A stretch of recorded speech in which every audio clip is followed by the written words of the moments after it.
Antara semua menu ni lah yang bantu saya turun berat badan dengan cepat. Rasa macam, sejak bila aku kurus?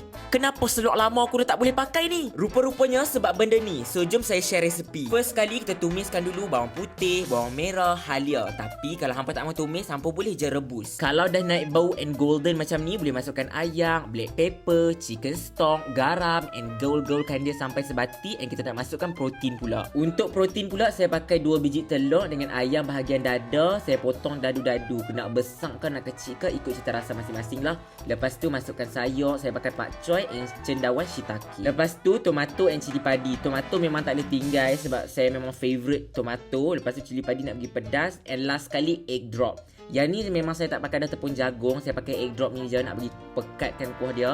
Lepas tu dah siap lah kita punya menu sup kurus senyap-senyap. Menu ni kan tengah hari je saya makan dengan nasi. Tu pun 3-4 sudu je. Waktu malam memang dah tak makan nasi. Ratah yang ni je pun dah kenyang. So tu je, nanti saya share lagi banyak menu. Boleh follow dulu.